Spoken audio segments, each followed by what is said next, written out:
अगर आपके घुटनों के बीच में से ग्रीस कम हो गई है, घुटनों में दर्दें होती हैं जो कि ऑस्टियोआर्थराइटिस की वजह से ख़ास तौर पे, तो ऐसी कौन सी एहतियात है जो कि आपको करनी चाहिए, जो आपके लिए बहुत ज़्यादा ज़रूरी है। आज की वीडियो में हमने यही डिस्कस करना है।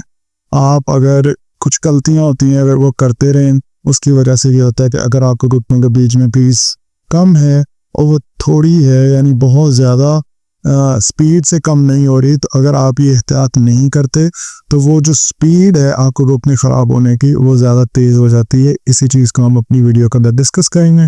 वीडियो को आप एंड तक देखना है और अगर इस चैनल पर नए इस चैनल को सब्सक्राइब कर लें।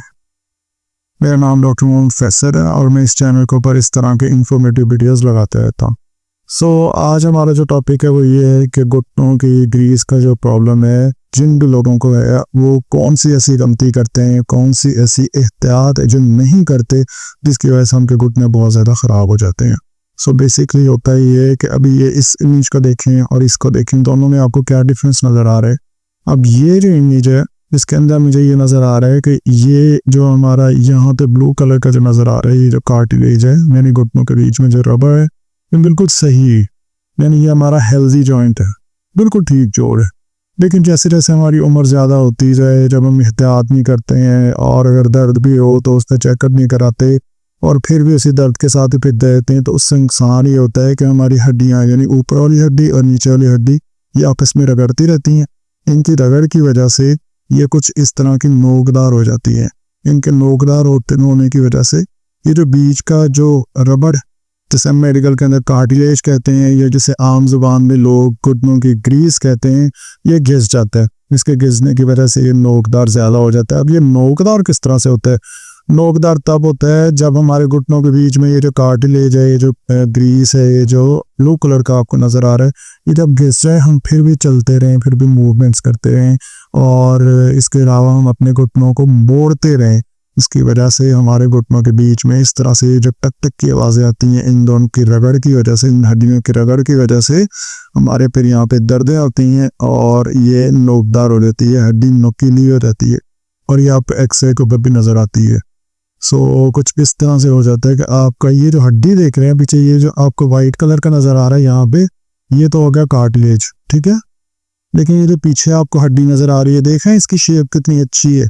लेकिन अगर आपको ऑस्टियोआर्थराइटिस हो रहा है, घुटनों की ग्रीस का प्रॉब्लम हो जाए, तो ये देखने किस तरह की ये एक अजीब सी शेप बन जाती है हमारी हड्डी की।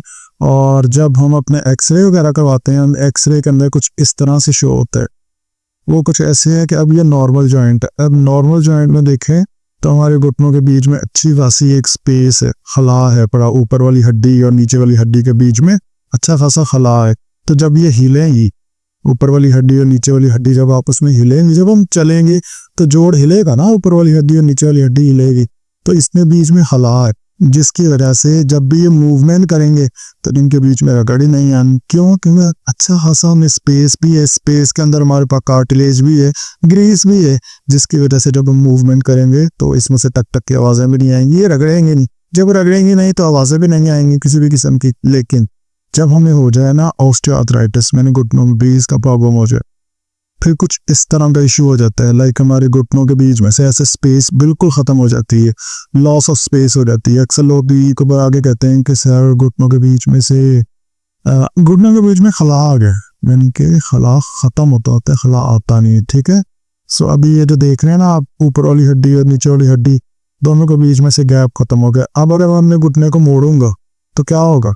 ये और ये वाली हड्डी आपस में रगड़े भी। आपके लिए बहुत इंपॉर्टेंट है ये चीज़ समझना। अब आप उनको अगर मैंने बताना ना कि क्या एहतियात करनी है, अगर आपको ये समझ आएगी ना कि किस तरह से लॉस ऑफ स्पेस यानी कि हमारा खला जो ख़त्म होना, जब मैं एंड पे आपको बताऊंगा ना कि ये वाली वर्जिश आपने नहीं करनी थी, तो आपको समझ आएगी कि इतने सारे लोग ऐसे होंगे जो कि ये वाली वर्जिश करते रहे हैं। मैं आपको बताता हूँ लास्ट के ऊपर। तो जैसे घुटनों की ग्रीस का प्रॉब्लम होता है तो हमारे घुटनों के बीच में से स्पेस लॉस हो जाती है, जिसकी वजह से इस हड्डी और इस हड्डी के बीच में जो मूवमेंट होती है तो ये दोनों आपस में रगड़ते हैं। इनके रगड़ से ये होगा कि नोकदार हो जाएगी हड्डी, टक टक की आवाज़ें आएंगी, ठीक है। अब ये तो है नॉर्मल, और ये हमारा ऑस्टियोआर्थराइटिस का जो जोड़ है, वो ऑस्टियोआर्थराइटिस के साथ जो घुटनों की ग्रीस की प्रॉब्लम के साथ जोड़ है वो है। एक्सरे के अंदर कुछ इस तरह से नज़र आता है और इतनी ज़्यादा स्पेस लॉस में होती है फोर्थ स्टेज के अंदर।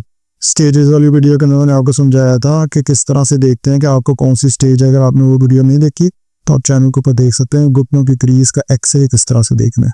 ठीक है, सो ये तो मैं आपको समझा दिया कि नॉर्मल और घुटनों की क्रीज जिसमें लॉस हो उसमें क्या डिफरेंस होता है। अब मैं आपको बताता हूँ, ये देखें, ये जो मैं भी बता रहा था ना आपको कुछ स्टेजेस कर कि ये आप घुटनों के बीच में कार्टिलेज देखें बिल्कुल साफ सुथरे है, ठीक है। इस आपका ग्रेड 1 के अंदर होता है। नॉर्मली इसके अंदर कोई इतना ज़्यादा दर्द नहीं होता, थोड़ी बहुत अगर दर्द हो जाए लेकिन रेंजेस वगैरह ठीक रहते हैं और अपने घुटने को सही से मोड़ सकते हैं, इतना बड़ा कोई प्रॉब्लम नहीं आता। लेकिन कोशिश करें अगर आपको ग्रेड 1 हो तो अपने नियर बाय थेरेपिस्ट को मिलके अपनी फिजियोथेरेपी लाजमी स्टार्ट करें, ताकि वो आपको ऊपर वाले जो पट्टे हैं यानी क्वाड्रिसेप हैं, जो पीछे वाले हैमस्ट्रिंग है, यहाँ पे जो पिंगली के काफ के पट्टे हैं, उनके ऊपर काम शुरू करें ताकि आपके घुटनों के आर्थराइटिस में आपके घुटनों के कार्टिलेज के ऊपर, आपके घुटनों की ग्रीस के ऊपर ज़्यादा प्रेशर ना आए। ठीक है, ये चीज़ जब अपने सेकंड स्टेज हो जाती है तो इसके अंदर ये देख रहे हैं ना कार्टिलेज काफ़ी ज़्यादा लॉस होना शुरू हो जाता है, और जब 3 होती है तो फिर और ज़्यादा लॉस हो जाता है। वो 4th के अंदर तो बहुत ही ज़्यादा लॉस हो जाता है, और 3rd और 4th के अंदर ज़्यादातर चांसेस होते हैं फिर आपको टोटली रिप्लेसमेंट होता है। सो ये आपने तो बहुत ही ज़्यादा डिटेल में देखना है तो मैंने 20-20, 25-25 मिनट की वीडियोस बनाई हुई हैं, आप उसको देख सकते हैं। अभी और टॉपिक ऊपर रहते हैं, तो अब अगर इसको गौर से देखना है आपने, ये आगे मैं आपको वो वर्जिशें बताने लगा जो आपने नहीं करनी थी। ठीक है, इंपॉर्टेंट जो चीज़ें हैं। अब अगर आप इस पिक्चर को गौर से देखें, इसके अंदर आपने क्या समझ आ रही है, जब मैं घुटना मोड़ रहा हूँ और ये वाली हड्डी इस हड्डी के ऊपर रगड़ रही है, ऐसे ही है ना। अब अगर इनके बीच में ये रबड़ नहीं है, ठीक है, जैसे जैसे घुटने की ग्रीस कम होती, अगर ये कार्टिलेज नहीं है और मैं इसको मोड़ता हूँ तो क्या होगा, ये वाली हड्डी इस हड्डी के साथ जुड़ेगी, ठीक है, इस हड्डी के साथ रगड़ेगी। अब प्रॉब्लम क्या आता है, अब इस बात को आपने थोड़ा सा गौर से सुनना है। प्रॉब्लम ये आता है कि अक्सर लोग ये वर्जिश करते हैं, लाइक वो सीधे लेट के या बैठ के उन्हें कहा जाता है कि आपने अपने घुटने को मोड़ना है, फिर घुटने को सीधा करना है, फिर मोड़ना है। इतना ज़्यादा ही लोग वर्जिश करते हैं जो कि कम्प्लीटली रॉन्ग है, बिल्कुल गलत है। क्यों, अभी मैं आपको बताता हूँ कि आपने करनी कौन सी हो। मैं सिर्फ एक वर्जिश बता दूंगा, बाकी डिटेल में आपने घुटनों की रेस हो जो वर्जिश की वीडियो बनाई है उसके अंदर आप देखें, काफ़ी सारी उसमें मैंने वर्जिशें बताई। अभी मुझे बिल्कुल इस टॉपिक पे रहने दे, तो आप इसको गौर से सुनेंगे कि जब मैं घुटने को मोड़ रहा हूँ तो मेरे घुटनों के बीच में ये वाली हड्डी और ये वाली हड्डी आपस में मूव हो रही हैं, है ना। अगर मैं ये मोड़ रहा हूँ तो मेरे ये दोनों हड्डियाँ आपस में मूव हो रही हैं। तो अगर घुटनों के बीच में रबड़ नहीं है, अगर नहीं है तो फिर क्या होगा, जब ये मूव होंगी तो ये आपस में रगड़ेंगी नहीं, जब ये रगड़ेंगी तो फिर क्या होगा, तो फिर ये इस तरह की नोकदार नहीं हो जाएंगी। तो फिर आपको ये वर्जिश करनी चाहिए, नहीं करनी चाहिए, ये वर्जिश आपको नहीं करनी चाहिए। इसे मेडिकल में कहते हैं, इसे फिजियोथेरेपी में कहते हैं आइसोटोनिक एक्सरसाइज। अगर आपको घुटनों की क्रीज का प्रॉब्लम है और आप स्टेज 3 और 4 के अंदर है तो आपने अवॉइड करना है कि आपने आइसोटोनिक एक्सरसाइजेज नहीं करनी, ऐसी वर्जिशें जिसके अंदर आपके जो घुटना है इसके ऊपर मूवमेंट हो, ऐसी वर्जिश जिसके अंदर आपको घुटने के ऊपर मूवमेंट हो, आपने उसको अवॉइड करना है। लेकिन ऐसी वर्जिश जिसके अंदर घुटना मूव ना हो लेकिन आपका जोर पूरा लगे, वो आपने वर्जिश करनी है। और वो कौन सी वर्जिश हो सकती है, जैसे आपने ऐसे सीधे लेट के अपने घुटनों के नीचे रखना है एक तकिया और इसको नीचे की तरफ दबाना है, 10 सेकंड के लिए होल्ड करना है। अब जब आप 10 सेकंड के लिए इसको होल्ड करेंगे, आपका ये जो ऊपर वाला थाई वाला पट्टा है, ये नीचे वाला जो हैमस्ट्रिंग वाला पट्टा है और ये जो पिंडली वाला पट्टा है, इसको बहुत अच्छी कॉन्ट्रैक्शन होगी।